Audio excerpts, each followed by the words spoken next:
This I have an Apostle Arsenio Sanferiol book, The First Fourth Watcher, by Jonathan S. Ferriol with Nicole Grace Ferriol. Illustrations by Daniel O. Gazon. Apostle Arsenio Sanferiol book has the signature of Apostle Jonathan. Apostle Arsenio Tanferyol was born on January 14, 1936 in Ojongan, Romblon, in the Philippines. He was a healthy and wholesome boy when he was only 2 years old. His mother joined him in a baby contest, and Arsenio won second place. The town is the town's healthiest baby. As a child, his parents, Juan and Mariana Ferriol, taught him about God, honesty, honor, and love for others. Arsenio had 8 other siblings, and he was the third to the eldest. As a young boy, Arsenio loved to run in the fields, climb trees, and swim in the river with his brothers and other kids. He also took care of farm animals and helped his parents sell fruits in the market. Arsenio's father, Juan, was a hard-working man and highly respected in the town during the Japanese occupation of the Philippines. Juan trained guerrillas to fight the Japanese.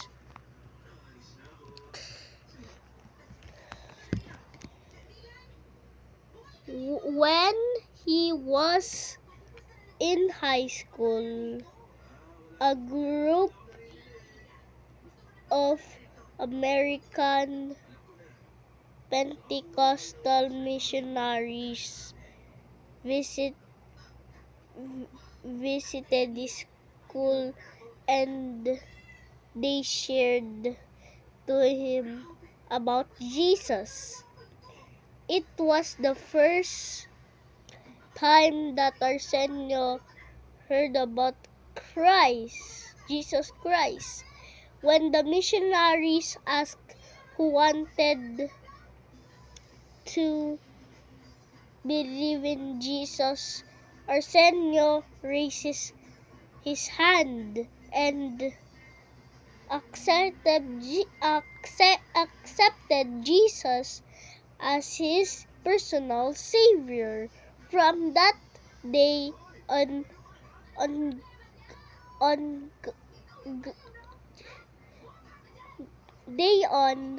God changed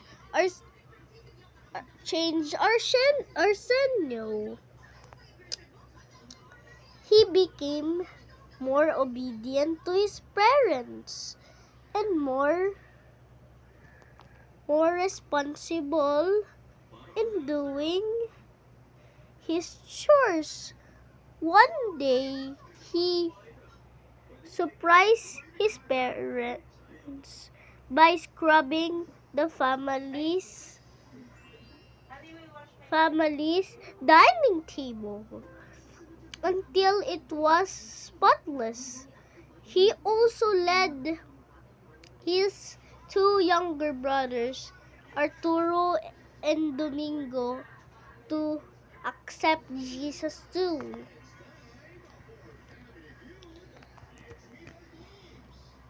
A fellow Christian by the name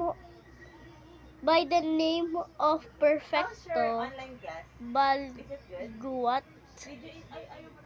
Baliguat took Arsenio under his wings and discipled him. He encouraged Arsenio to keep seeking God and to follow Jesus. One day, while Arsenio was fasting and praying in a born a vision appeared to him, accompanied with a intense light and commanding voice. Go into all the world and preach the gospel. He opened his eyes and saw the different cities of the world and the giant golden Bible following him from behind. It was an incredible experience that Arsenio would never forget.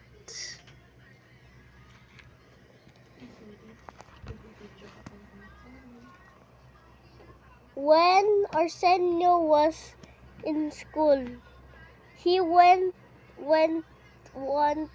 to be a lawyer, but then he became a Christian. This time he wanted to be a pastor and preach the word of God. Arsenio boarded a ship to Manila, the capital of the Philippines, to enroll at a Bible school called the Foursquare Bible Institute. In the Bible school, Arsenio was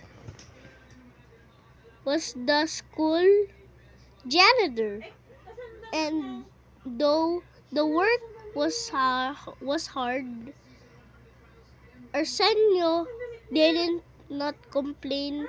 He knew it was part of his work to become a man of God. When he was a student, he loved to read, pray, and lead others to Christ. This made Arsenio a model student and a leader.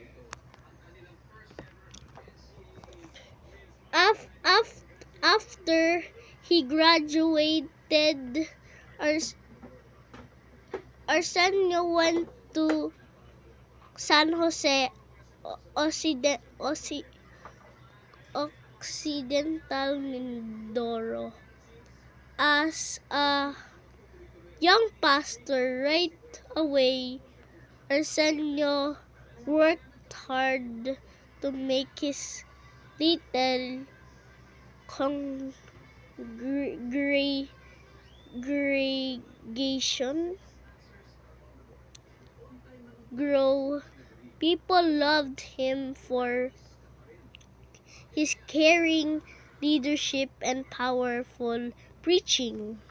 Soon after, his bosses assigned him to lead the church in Malagasang Second Imus, Cavite.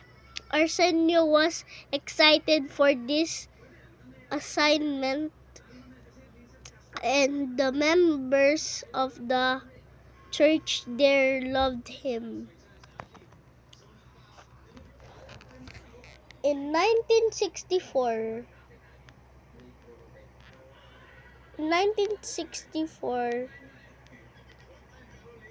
Arsenio married the girl of his dreams, Leticia Santos.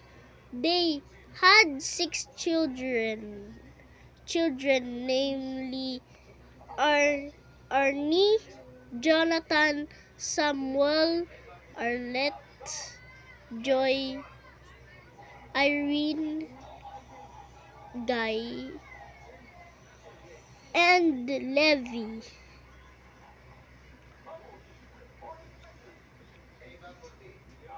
Arsenio was a loving and faithful husband, as he was also a caring father to his children, Jonathan, Samuel, Levi, Arlette, Joy, Irene, Guy, Arnie. But despite his good standing as a pastor, there were some people who disliked him. One day, an American pastor had a problem with Arsenio. "Give me your pastor's license," demanded the American pastor, but Arsenio replied, "You can take away my license, but you cannot take away my ministry." One early morning, Arsenio experienced an accident that almost killed him. The car that he was driving in overturned, and he was pinned underneath it. He thought he was going to die that moment, but he prayed to God, "Lord, give me one more chance to live, and I will serve you." God heard his prayer, and Arsenio survived the accident. Jesus Christ called Arsenio to be one of his apostles, and Arsenio's mission was to prepare the true church for his return. As an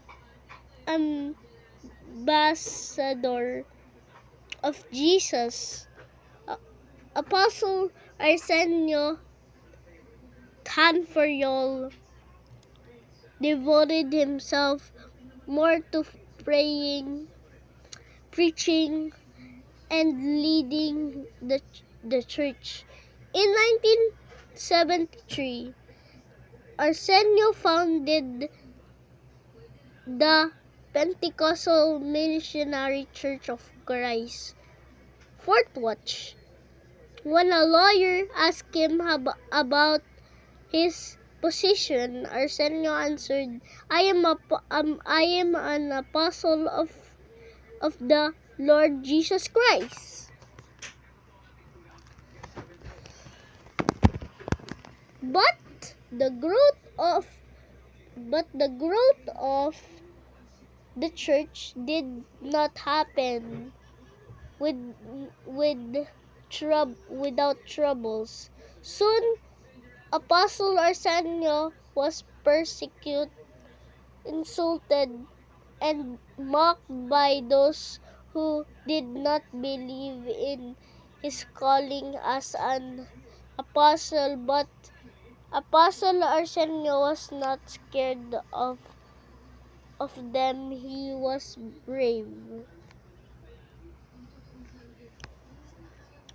Because of his tireless efforts, the PMCC Fourth Watch grew across the Philippines and around the world.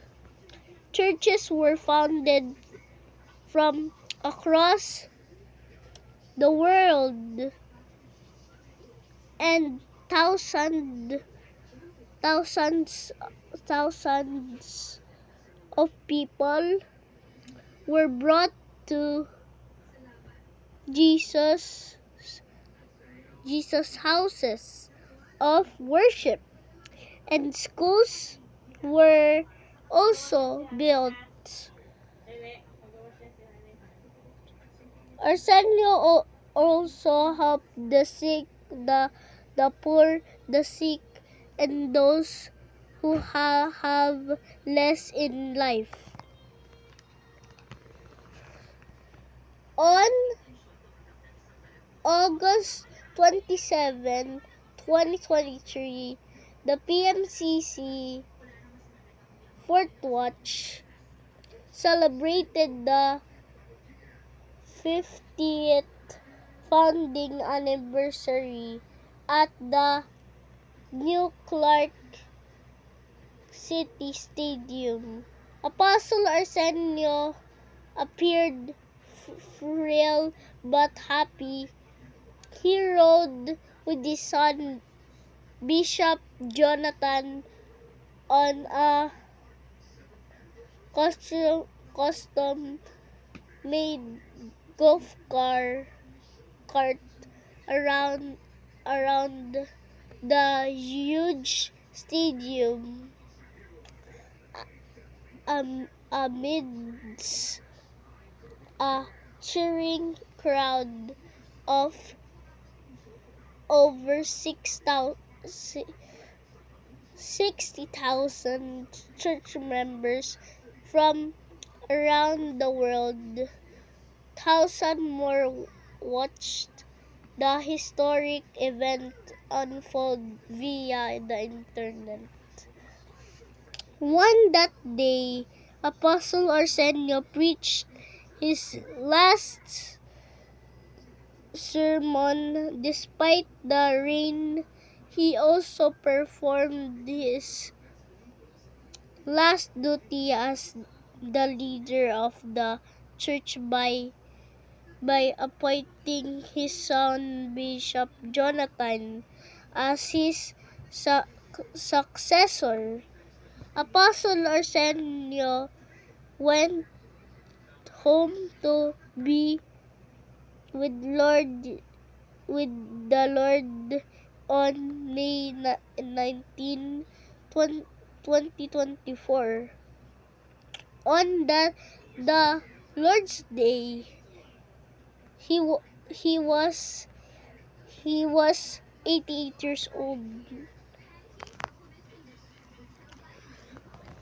The entire church mourned his death.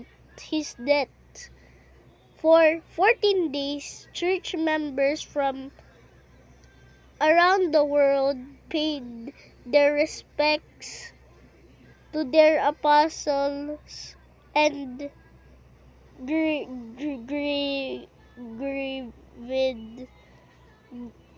the body of Apostle Arsenio was laid to rest in a specially constructed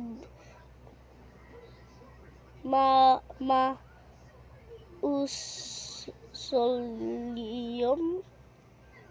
inside the church compound in Cavite. Thank you guys for reading the Apostle Arsenio Tanforio, the first fourth watcher. See you guys in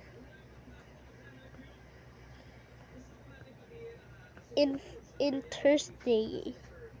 And God bless you all.